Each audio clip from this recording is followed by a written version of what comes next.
প্রিয় দর্শক, first security ইসলামী bank beach টাইমে আপনাদের স্বাগত জানাচ্ছি আমি মারুফ রানী। এই অনুষ্ঠানে আমরা ব্যবসা বাণিজ্যের বিভিন্ন বিষয় নিয়ে আলোচনা করে থাকি। আজ আমরা আলোচনা করব চীনের সাথে বাংলাদেশের ব্যবসায়িক সম্পর্ক নিয়ে।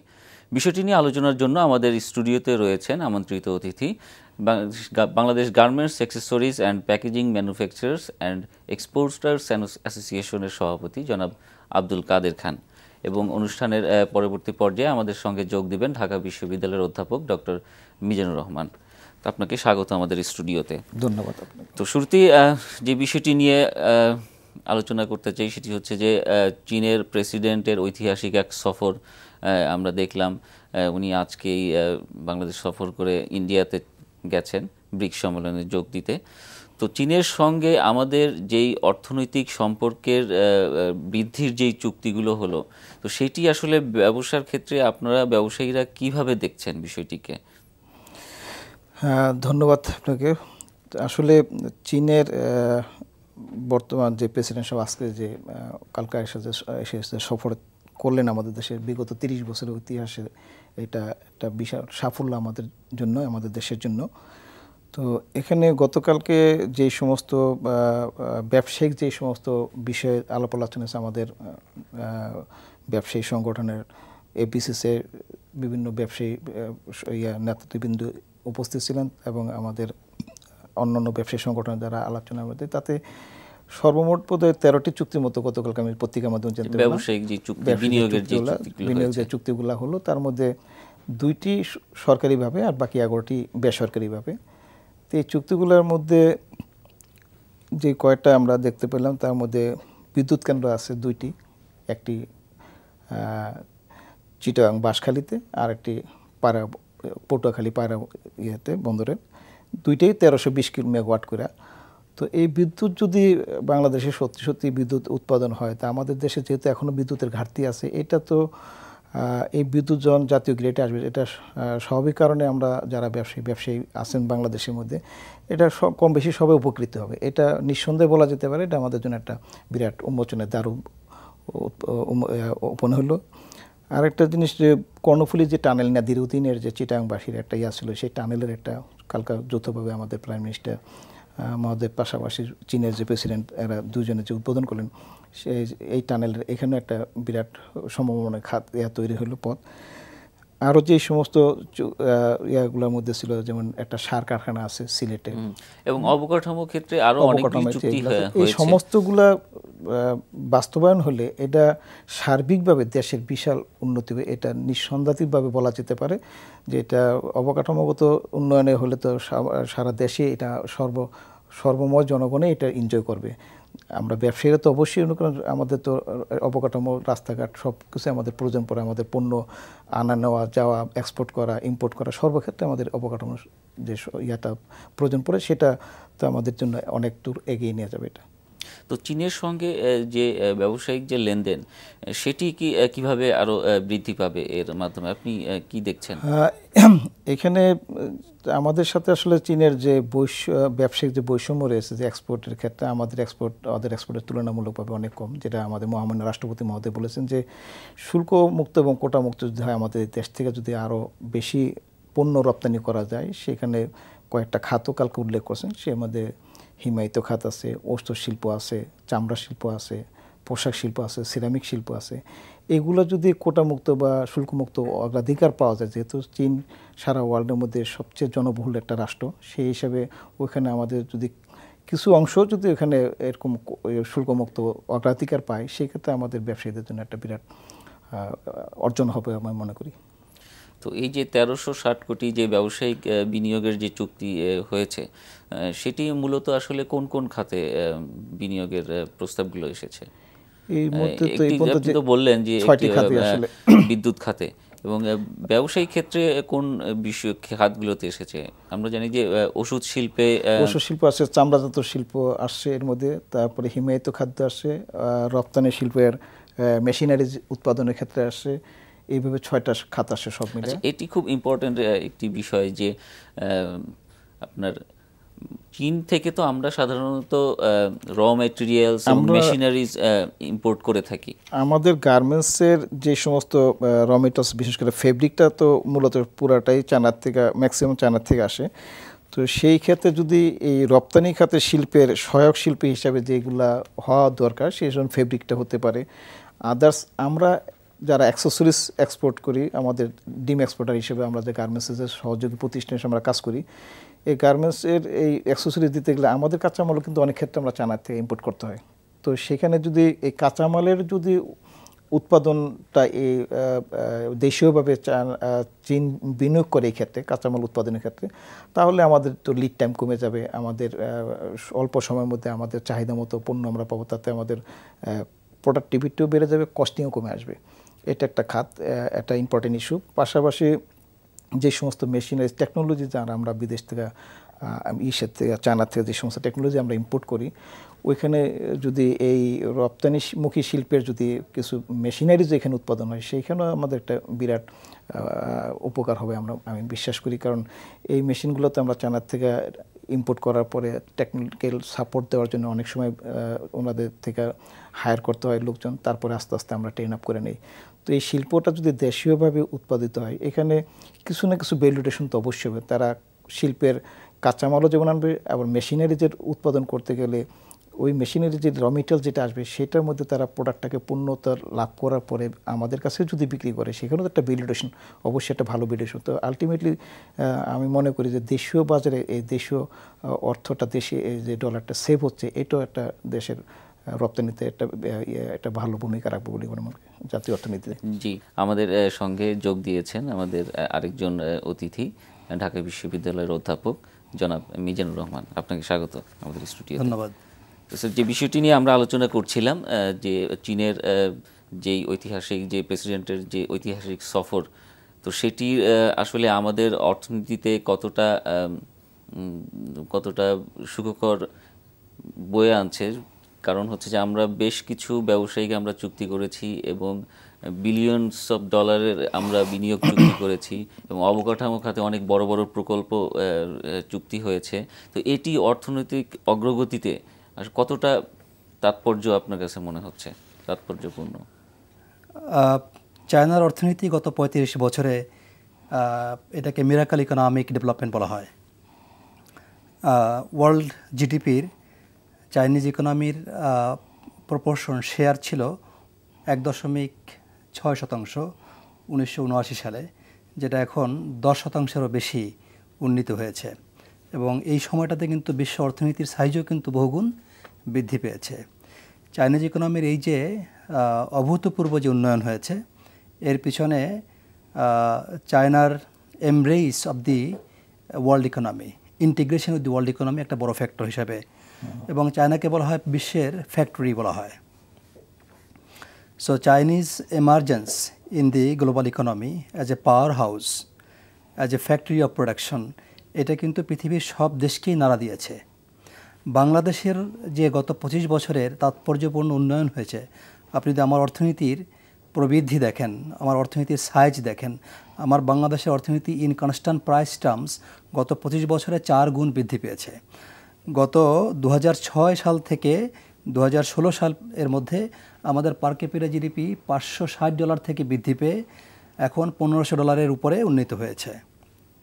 বাংলাদেশের এই অর্থনৈতিক এক্সপ্যানশন এবং প্রবৃদ্ধির পিছনেও কিন্তু বিশ্ব অর্থনীতির সাথে আমাদের অর্থনীতির যে ইন্টিগ্রেশন, ইনক্রিজিং ইন্টিগ্রেশন, এটা একটা বড় ফ্যাক্টর হিসাবে আমরা আইডেন্টিফাই করে থাকি। আমাদের ট্রেড জিডিপি রেশিও, যেটা export plus import in terms of GDP, যেটা 1991 সালে ছিল লেস দ্যান 20%, সেটা এখন 60%-এর বেশি বৃদ্ধি পেয়েছে। এবং এই সাস্টেইনড মানে openness, integration with world economy, এখানে কিন্তু চায়না বাংলাদেশ সম্পর্ক একটা বড় ফ্যাক্টর হিসেবে বিবেচিত এবং ইট ইজ অবজার্ভড। চায়না বাংলাদেশের একটা অন্যতম ট্রেড পার্টনার, মানে in terms of Bangladesh imports from মানে global economy, China is the largest trading partner. এবং ইট ইজ নট জাস্ট মানে ফাইনাল কনজিউমার গুডস না, বাংলাদেশের সাথে চায়নার ট্রেড ইন্টিগ্রেশন একটা বড় হলো সাপ্লাই চেইন লিঙ্কেজ। মানে আপনি দেখবেন যে আমাদের যে export oriented apparel industry, textile and apparel industry, এর একটা সোর্সিং ডেস্টিনেশন হলো চায়না, তাইওয়ান এবং Korea to some extent. China is the most important sourcing destination. তাহলে আমি যে এক্সপোর্ট করছি $35 বিলিয়ন, এর একটা বিরাট মানে অংশ ইন্টারমিডিয়েট গুডস যেটা, সেটা আমার এক্সপোর্টাররা চায়না থেকে এখানে কিন্তু এই ডিপেন্ডিং মানে ইনক্রিজিংলি ডিপেন্ডিং যে লিঙ্কেজ যেটা হয়েছে, international linkage between Bangladesh and China, এইটাকে অস্বীকার করার কোনো সুযোগ নাই। এই ট্রেড লিঙ্কেজই কিন্তু আজকের চাইনিজ রাষ্ট্রপতি শি জিনপিংয়ের যে সফরের মাধ্যমে বাংলাদেশের সাথে যে নতুন অর্থনৈতিক পার্টনারশিপের যে সূচনা হলো, এটা আপনি খেয়াল করেছেন যে একটা টার্ম কিন্তু এখন বারবার ব্যবহার করা হচ্ছে পত্রিকাতে, যে Bangladesh China strategic cooperation, strategic partnership of cooperation. Strategic পার্টনারশিপটা কিন্তু আমাদের ছিল না, এর আগে ছিল বায়োলেটারাল কোঅপারেশন ছিল। স্ট্র্যাটেজিক পার্টনারশিপ চায়নার সাথে মিয়ানমারের আছে, ইন্ডিয়ার আছে, পাকিস্তানের আছে, এখন সেটা বাংলাদেশের জন্য সে দ্বার উন্মুক্ত হলো। এই স্ট্র্যাটেজিক পার্টনারশিপ মানেই হলো যে China Bangladesh will go for identifying long term areas of cooperation. যে চায়নার যে ওয়ান বেল্ট ওয়ান রোড যে ভিশন রয়েছে, তো সেটির সঙ্গেও বাংলাদেশ আসলে যুক্ত হলো। বিভিন্ন যে পোর্টেরও কথাও এখানে এসছে এবং বিভিন্ন যে অবকাঠামো কথা যেগুলো চুক্তিগুলো হয়েছে, তো এটির মাধ্যমেও তো আমরা আসলে বেনিফিটেড হব আমাদের ইকোনমি। এটা মনে করা হয় বাংলাদেশ উইল বি বাংলাদেশ এই ওয়ান বেল্ট ওয়ান রোড যে চাইনিজ ইনিশিয়েটিভ, এই লক্ষ্যে Bangladesh will be one important member country. আপনি জানেন যে BCIM, Bangladesh China Indian Myanmar initiative, এটা নিয়েও কিন্তু মানে চায়না এবং ইন্ডিয়ার একটা বড় মানে এখানে পার্টনারশিপ এবং গ্লোবাল রিজিওনাল ডেভেলপমেন্টের ইনিশিয়েটিভ আছে, সেখানেও বাংলাদেশ কিন্তু মানে ওয়ান সিগনেটরি এবং ওয়ান ইম্পর্ট্যান্ট পার্টনার। BCIM এবং One Belt One Road, this all are actually Chinese objective goal to regionalise with South Asia, এবং Bangladesh is going to be one big partner, one significant partner in all this initiatives. আচ্ছা, আরেকটি বিষয় বলা হচ্ছে যে 2017 সাল হবে হচ্ছে দুই দেশের মধ্যে বন্ধুত্বের এবং বিনিময়। আসলে বিনিময়টা কি, আমরা কতটা এর থেকে বেনিফিটেড হতে পারি? আপনি এই ভিজিটে বাংলাদেশ এবং চায়না যে জয়েন্ট স্টেটমেন্ট সাইন করেছে, সেখানে অনেকগুলো ধারা আছে। এই ধারাগুলো যদি আপনি বিশ্লেষণ করেন, দেখবেন যেখান থেকে 4টি major areas of cooperation define করা হয়েছে। একটা হলো ইনফ্রাস্ট্রাকচার, প্রভিশন অফ ইনফ্রাস্ট্রাকচার বাড়ানো। শুধু ইনফ্রাস্ট্রাকচার তৈরিকরণ না, এর ফাইন্যান্সিং অ্যারেঞ্জমেন্টও কিন্তু এখানে খুব সুন্দরভাবে ডিফাইন করা হয়েছে। এখানে আছে ট্রেড ইন্টিগ্রেশন, মানে international Bangladesh China trade deepening এবং এক্সপ্যানশনটাকে প্রমোট করার কথা বলা হয়েছে। এখানে বলা হয়েছে বাংলাদেশকে ওয়ার্ল্ড ইকোনমির সাথে ইন্টিগ্রেশনের জন্য যে ক্যাপাসিটি বিল্ডিংয়ের কথা বলা হয়েছে, গভর্নেন্স এবং হিউম্যান রিসোর্স ডেভেলপমেন্টের কথা বলা হয়েছে। আর একটা বলা হয়েছে people to people contact. People to people contact বলতে শুধু সাধারণ অর্ডিনারি সিটিজেন পর্যায়ে না, bureaucrats to bureaucrats, academics to academics, think tanks to think tanks, এবং at variety of levels there should be enhanced exchange between Bangladesh এবং China. এবং এইটা একটা অন্যতম কম্পোনেন্ট হিসাবে চিহ্নিত করা হয়েছে যে আগামী দশকে 2021 সালের যে আমাদের ভিশন 2021 আছে, 2041 যে আমাদের ডেভেলপ কান্ট্রি হওয়ার যে ভিশন আছে, এই ভিশন অর্জনের পথে মানে এই পিপল টু পিপল কন্ট্যাক্টটাকে কীভাবে এক্সপ্যান্ড করা যায়, কীভাবে ডিপেন্ড করা যায় এবং কীভাবে সলিডিফাই করা যায়, সেই রূপরেখা কিন্তু এখানে বলা হয়েছে। এবং এই লক্ষ্যে বাংলাদেশ এবং চায়নার অনেকগুলো মানে প্রাতিষ্ঠানিক ইনভলভমেন্ট এনগেজমেন্টের কথাও ডিফাইন করা আছে। তো আমার কাছে মনে হয় যে চাইনিজ প্রেসিডেন্ট শি জিনপিংয়ের যে সাম্প্রতিক বাংলাদেশ সফর হলো, এটা বাংলাদেশ চায়নার মধ্যে অর্থনৈতিক অংশীদারিত্বের একটা নবযুগের সূচনা করবে। জি, জনাব আব্দুল কাদের খান, আপনার কাছে যে বিষয়টি আমি জানতে চাই যে এই সফরে আরেকটি বিষয় দুই দেশই ঐক্যমত পোষণ করেছেন, সেটা হচ্ছে যে ফ্রি ট্রেড এগ্রিমেন্ট, যে ফ্রি ট্রেড এগ্রিমেন্ট করা যায় কিনা সেই বিষয়ে এক ধরনের আপনার প্রস্তুতির বিষয় তারা আলোচনা করেছেন। তো ফ্রি ট্রেড এগ্রিমেন্ট যদি চায়নার সঙ্গে হয়, তাহলে আমাদের আসলে আপনারা কি মনে করছেন, ব্যবসায়িকভাবে আমরা কি লাভবান হব নাকি? আগে আমি বলেছি যে আসলে ফ্রি ট্রেড এগ্রিমেন্টটা যেটা হয় যে ওনাদের আলটিমেটলি আমরা তো আসলে ডিপেন্ডেন্ট, আমাদের ইম্পোর্টের উপরে বেশি, আমরা ইম্পোর্টটা আমাদের অনেক বেশি এক্সপোর্টের তুলনায়। তো ইম্পোর্টের ক্ষেত্রে যেটা গতকালকে যে আলোচনা আসছে, যে আমরা চাচ্ছি যে যে সমস্ত ইম্পোর্টগুলো ওখান থেকে হয় সেগুলো যদি সামহাও আমাদের দেশে এই র মেটেরিয়ালস কাঁচামালটা ইম্পোর্টেড, এটা যদি ডেভেলপ করা যায়, এটা মেশিনারি ডেভেলপ করা যায়।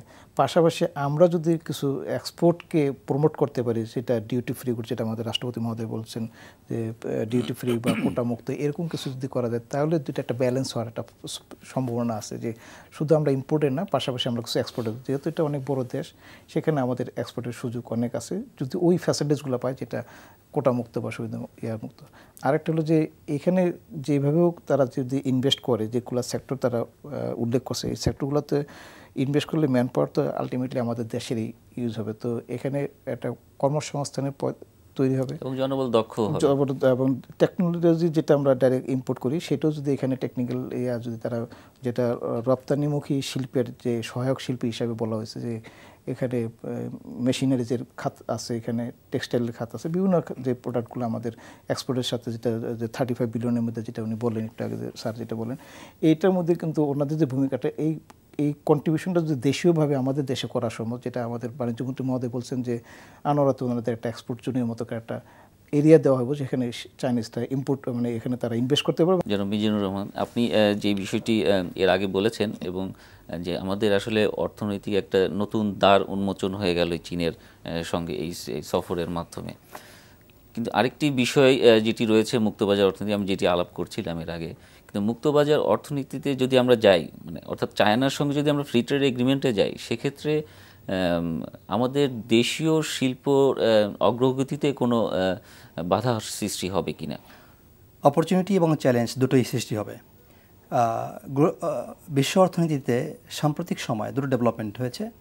একটা হলো ট্রান্স প্যাসিফিক পার্টনারশিপ এগ্রিমেন্ট, যেখানে 17টি দেশ সিগনেটরি, এবং এই দেশগুলো মোস্টলি ডেভেলপ কান্ট্রি, আসিয়ান থেকে ইন্দোনেশিয়া, ভিয়েতনাম এবং সিঙ্গাপুর পারহ্যাপস, আর Japan, Korea from East Asia, America, Canada, Mexico from North America, এবং আরও কিছু কান্ট্রি আছে যারা এই টিপিপি এগ্রিমেন্টে, টিপিপি কিন্তু কোনো ট্রেড এগ্রিমেন্ট না, টিপিপি হলো কম্প্রিহেন্সিভ ইকোনমিক পার্টনারশিপ এগ্রিমেন্ট। সেখানে trade in goods, trade in services and intellectual properties সব ইনক্লুডেড আছে। TPP is believe to be diverting trade between countries, এবং এই টিপিপিতে চায়না অন্তর্ভুক্ত নয়, ইন্ডিয়াও এখন অন্তর্ভুক্ত নয়। ইন্ডিয়া ইজ নেগোশিয়েটিং এই তাদের এন্ট্রান্স ইন্টু টিপিপি, কিন্তু এখনও ওখানে কোনো সিগনিফিক্যান্ট ডেভেলপমেন্ট হয় নাই। বাট ইন্ডিয়া এবং ASEAN free trade area agreement এইটা মানে অ্যাডভান্স স্টেজে চলে গেছে, এবং it will be in place. তো তাতে মনে করা হয় যে ইন্ডিয়া মানে ইন দি মিডিয়াম টার্ম তারাও টিপিপিতে সিগনেটরি হবে। So China is seeing a big challenge. এই টিপিপির কারণে হিউজ ট্রেড ডাইভার্সন হবে away from China to these TPP countries. So China is countering this potential impact of TPP. এটা একটা development. আরেকটা হলো world ইকোনমিতে একটা রিব্যালেন্সিং হচ্ছে। আপনি যদি 2008-এর গ্লোবাল ইকোনমিক ক্রাইসিসের কথা চিন্তা করেন, সেখানে কিন্তু একটা বড় রিজনই ছিল গ্লোবাল ট্রেড ইমব্যালেন্স। এটা হলো চায়নার সাথে আমেরিকার সেই মানে পারসিস্টেন্ট ট্রেড ইমব্যালেন্সকে কারেকশন করার জন্য American policy makers, American Congress, they are bashing actually Chinese policy makers, যে তোমাদের রেনমিনবি, ওদের কারেন্সি যেটা, সেটাকে অ্যাপ্রিসিয়েট করতে বলেছে। এবং গত 5 বছর যাবৎ চাইনিজ রেনমিনবি এটা অ্যাপ্রিসিয়েট করতেছে অ্যাগেনস্ট ডলার। এতে করে Chinese goods they are becoming costlier in the US market. So China is therefore looking for new markets, এবং চায়নার হিউজ ফরেন এক্সচেঞ্জ রিজার্ভ আছে $4 ট্রিলিয়ন। এটা একটু রিসেন্টলি হ্রাস পেয়েছে, অ্যাবাউট $3 ট্রিলিয়ন। সো চায়নার এই যে হিউজ ইনভেস্টমেন্ট ক্যাপাসিটি সৃষ্টি হয়েছে, ইনভেস্টমেন্ট ক্যাপাসিটি প্লাস তার হিউজ প্রোডাকশন ক্যাপাসিটি, মানে সাপ্লাই সাইড ক্যাপাসিটি, এই দুটোকেই সে ব্যবহার করতে চায় নতুন মার্কেটে। এখানে আফ্রিকান কান্ট্রিজগুলো আছে, এখানে সাউথ এশিয়ান কান্ট্রিজগুলো আছে। বাংলাদেশের সাথে চায়নার যে এই স্ট্র্যাটেজিক পার্টনারশিপ অফ কোঅপারেশন, এটার পিছনেও কিন্তু চাইনিজ মার্কেট ডেভেলপমেন্ট একটা বড় মোটিভেশন। এখানে বাংলাদেশেরও কিন্তু অপরচুনিটিস আছে, গেইন করার সুযোগ আছে। সেটা কি? সেটা হলো যে বাংলাদেশ ক্যান অ্যাট্রাক্ট, যেমনটা এখন এনভিজেজ করা হয়েছে, বাংলাদেশ যদি হিউজ চাইনিজ ইনভেস্টমেন্টকে অ্যাট্রাক্ট করতে পারে, সেটা বাংলাদেশের ইনভেস্টমেন্ট সক্ষমতাকে বহুগুণে বাড়িয়ে দেবে। আমরা যে 2021 সালে মধ্য ইনকামের দেশ হতে চাই, আমরা যে উন্নত দেশ হতে চাই 1941 সালের মধ্যে, সেইখানে আমাদের ব্যাপক ইনভেস্টমেন্ট নিডস আছে। সেখানে বাংলাদেশেরও কিন্তু ডোমেস্টিক ক্যাপাবিলিটি সৃষ্টি হয়েছে। যেমন যে কথাটা আমি প্রায়ই বলি সব জায়গায়, গত 10 বছরেই বাংলাদেশ $108 বিলিয়ন রেমিটেন্স হিসাবে ক্যাপিটাল ফ্লো হয়েছে। এটা কিন্তু কোনো লোন নয়, এটার উপর কোনো ইন্টারেস্ট সার্ভিসিং করতে হয় না। এই 108 বিলিয়নের কিউমুলেটিভ ক্যাপিটাল ফ্লো গত 10 বছরে, এইটা বাংলাদেশের সরকারের সক্ষমতাকে বাড়িয়েছে, এইটা বাংলাদেশের প্রাইভেট সেক্টরের ইনভেস্টমেন্ট ক্যাপাবিলিটিকে অনেক দূর এনহান্স করেছে। চায়নার এই যে ইন্টারেস্ট, মানে গ্রোয়িং ইন্টারেস্ট ইন বাংলাদেশ, এর একটা বড় কারণ হলো বাংলাদেশের এই রাইজিং ক্যাপাবিলিটি, মানে ইনভেস্টমেন্ট ক্যাপাবিলিটি। তো আমি যেটা ফোরসি করতেছি যে এই $13.6 বিলিয়ন যে নতুন ইনভেস্টমেন্ট স্কিম ডিফাইন করা হয়েছে এইবারের, মানে শি জিনপিং, চাইনিজ রাষ্ট্রপতি শি জিনপিংয়ের মানে সফরকালে, এই ইনভেস্টমেন্ট এটা সিনার্জাইজ করবে আমার ডোমেস্টিক ক্যাপাবিলিটির সাথে। এটা আমার ইনফ্রাস্ট্রাকচার প্রভিশনকে এনহান্স করবে, বাড়াবে, roads, ports, highways, electricity production, এগুলোকে এনহান্সমেন্ট করবে, আমার কানেক্টিভিটি বাড়াবে, আমার হিউম্যান ক্যাপিটাল ডেভেলপমেন্টে এটা কন্ট্রিবিউট করবে। ইন্ডাস্ট্রিয়াল প্রোডাকশন ক্যাপাসিটি, আপনি দেখবেন যে জয়েন্ট স্টেটমেন্টে কিন্তু বলা আছে যে ইন্ডাস্ট্রিয়াল ক্যাপাসিটি এনহান্সমেন্টেও ব্যাপক স্কিম এখানে ডিফাইন করা হয়েছে, যেটা in the long term. So China Bangladesh একটা লং টার্ম এনগেজমেন্টে যাচ্ছে। কিন্তু আমরা সেক্ষেত্রে যদি আমরা মুক্ত বাণিজ্যে যাই চায়নার সঙ্গে, চায়নার যেই ক্যাপাসিটি প্রোডাকশন ক্ষেত্রে, তো সেটি আমরা সেটিকে আসলে মোকাবেলা করতে পারবো কিনা? একটা আমাদের ইম্পোর্ট কম্পিটিং ইন্ডাস্ট্রি যেগুলো আছে, ইম্পোর্ট কম্পিটিং, যেমন আমাদের ডোমেস্টিক মার্কেটকে সার্ভ করে যেসব ফ্যাক্টরিগুলো আছে বা যে ইন্ডাস্ট্রিগুলো আছে, তারা আরও বেশি কম্পিটিশন ফেস করবে ফ্রম চাইনিজ গুডস। তবে এখানে কিন্তু অন্য সুযোগের সম্ভাবনা আছে, সেটা হলো যে চাইনিজ অনেক ফার্মস যারা রেনমিনবি অ্যাপ্রিসিয়েশনের কারণে তারা এখন চায়না থেকে আর এক্সপোর্ট করতে পারছে না, তারা বাংলাদেশের লো ওয়েজ লোকেশনকে অ্যাট্রাকটিভ মনে করবে। আচ্ছা, তারা এই বিষয়টা নিয়ে আমি আসলে আব্দুল কাদের আপনার কাছে আসতে চাই। আপনি খুব ভালো বলতে পারবেন যে আপনাদের ব্যবসায়িক সেক্টর থেকে এই জিনিসটি আসলে কতটা মানে সুফল বয়ে আনবে মুক্ত বাণিজ্যের পর্যায়ে যদি আমরা চায়নার সাথে যাই। অ্যাকচুয়ালি এখন আপনারা তো অনেক ইম্পোর্ট করেন, র মেটেরিয়ালস ইম্পোর্ট করেন। আমাদের যত গার্মেন্টস রিলেটেড সাপোর্টটা আমরা করে থাকি, তো গার্মেন্টসের সাপোর্ট করতে যায় তো মূলত অ্যাক্সেসরিজের যে পার্টটা আমার অ্যাসোসিয়েশন আমরা যেটা করি, এখানে আমাদের বেশ কিছু প্রোডাক্টের র মেটেরিয়ালস আসে চায়না থেকে। তো সেইগুলোর ক্ষেত্রে আমরা তো ওদের এখানে ওগুলার প্রোডাক্টটা রেডি করে দিতাম না, আমরা কমপ্লিটলি একটা গার্মেন্টস হয়তো করে দিতে পারি, কিন্তু ওই যে র মেটেরিয়ালস আনলাম, যে অ্যাক্সেসরিজটা করে আমাদের গার্মেন্টসকে আমরা সাপোর্ট করি, সেটা আমার গার্মেন্টসের জন্য যেটা কাঁচামাল আর কি, আমরা ওইটার র মেটেরিয়ালসটা ওদের থেকে আনি। এখানে ওদের সাথে আমাদের কম্পিটিশনটা ওই লেভেলে আসলে হয় না। কম্পিটিশনটা হয় যে গার্মেন্টস টু গার্মেন্টসের যখন একটা বায়ার অন্য দেশের সাথে, যেমন বাংলাদেশের মার্কেটের সাথে হয়তো চায়নার অন্য কোনো কান্ট্রির সাথে যখন চায়নারও বিট করতেছে, বাংলাদেশও বিট করে, সেখানে যে কম্পিটিশনটা দেখাতে অ্যাকচুয়ালি ওদের সাথে বিট করার মতো আমাদের ওই লেভেলে আমাদের সেক্টর থেকে তেমন না। এখন আপনি তো গার্মেন্টস অ্যাক্সেসরিজে প্রায় $4 বিলিয়ন মতো আপনি কন্ট্রিবিউট করে থাকেন এক্সপোর্টের মাধ্যমে। এখন সেটি যদি কোনো চাইনিজ কোম্পানি যদি এই মার্কেটে ঢোকে, সেক্ষেত্রে আপনারা নিশ্চয়ই আমাদের সদস্য প্রতিষ্ঠান আমরা যারা এই ক্ষেত্রে অলরেডি ইনভেস্ট করে আছি, সেখানে আমাদের কিছু তো এফেক্ট করবে, সেখানে প্রাইসের সাথে সাথে কম্পিটিশন বাড়বে, যেটা উনি একটু আগে বলেন, যেটা কম্পিটিটেন্সটা বাড়বে। সেখানে যেহেতু আমাদের ডিপেন্ডেন্স হলো র মেটেরিয়ালস আমাদের বাইরে থেকে আসে, তো এখানে যদি আমাদের এই র মেটেরিয়ালসের যদি নিজস্ব সোর্স ডেভেলপ করা যায়, যেগুলো আমরা ইম্পোর্ট করে, তাহলে আবার আমরা ওদের সাথে বিট করতে পারবো। এখানে চ্যালেঞ্জিং তো কিছুটা আসবে, যদি ওই অ্যাক্সেসরিজের সেক্টরটা যদি এখানে ওরা আলটিমেটলি ফিনিশ গুডস আকারে নিয়ে আসে, যেটা আমি ফার্স্টে বলছি যে আমাদের পণ্যের কাঁচামাল যদি ওনারা করে তাহলে আমাদের জন্য কোটা, আর যদি আমার ফিনিশ প্রোডাক্টটা ওরা করে তাহলে আমাদের জন্য বাজারে একটা রিস্কের ফ্যাক্টর হয়ে দাঁড়াবে। কারণ আমরা তো ওদের সাথে কম্পিটিশনে তো ওখানে যে পাইরে উঠতেছে না টেকনোলজির কারণে, কারণ ওরা তো টেকনিক্যালি সাউন্ড আমাদের চেয়ে অনেক বেশি। জি, আসলে আমাদের একেবারে শেষ পর্যায়ে চলে এসেছি। আপনার দুজনকেই আমাদের স্টুডিওতে আসার জন্য আবারও অসংখ্য ধন্যবাদ। তো দর্শক শুনছিলেন আমাদের আলোচনা, আজ আমরা এখানেই শেষ করছি। আর আমাদের এই অনুষ্ঠান পুনরায় দেখতে ভিজিট করুন এনটিভি অনলাইন www.ntvbd.com এই ঠিকানায়। সবাই ভালো থাকুন, সুস্থ থাকুন, ধন্যবাদ সবাইকে।